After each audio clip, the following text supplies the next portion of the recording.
কত টাকা বিল হয়েছে? স্যার 1550 টাকা। স্যার কার্ড তো কাজ করছে না। কি বলতেছেন কার্ড কাজ করছে না? মানে আপনি আরেকবার একটু ট্রাই করে দেখেন। আমি ভালো করে চেক করেছি, সম্ভবত আপনার কার্ডে টাকা নেই অথবা কার্ড লক। আপনি এক কাজ করেন, ক্যাশ টাকা দেন। আচ্ছা, আমার কাছে তো ক্যাশ টাকা নেই আসলে। আমার কাছে ক্যাশ টাকা নেই। আমার কাছে টাকা ছিল, আমার বন্ধু আমার সাথে বেইমানি করেছে। আমার মনে হয় ও আমার কার্ডগুলো লক করে দিয়েছে। পকেটে টাকা নেই, কার্ড নিয়ে আসছেন তাও কাজ করে না, ফুটানি করার জায়গা পান না। আপনি কি বলতেছেন এসব? আর কত ধরনের বাটপার দেবো? তোমাদের মতো চিটার বাটপার আমাদের রেস্টুরেন্টে প্রতিনিয়ত আসেন। তোমাদের মতো চিটার বাটপারকে কিভাবে শায়েস্তা করতে হয় তা আমাদের জানা আছে।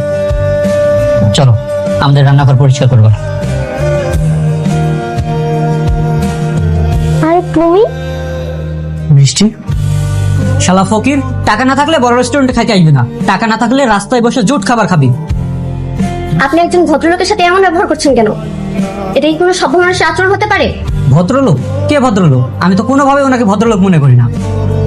উনি একটা বাটপার, খাওয়া দাওয়া করার পরে বলে টাকা নেই। আপনার বিল কত হয়েছে? 1550 টাকা। এখানে 5000 টাকা আছে। 1550 টাকা আপনার বিল, আর বাকিটা আপনার টিপস। আর নেক্সট টাইম থেকে সামান্য টাকার জন্য মানুষের সাথে এরকম অমানুষের মতো ব্যবহার করবেন না। আগে মানুষ হন, তারপর এরকম রেস্টুরেন্ট দিয়ে। চলো তনিক, এখানে খাবো না।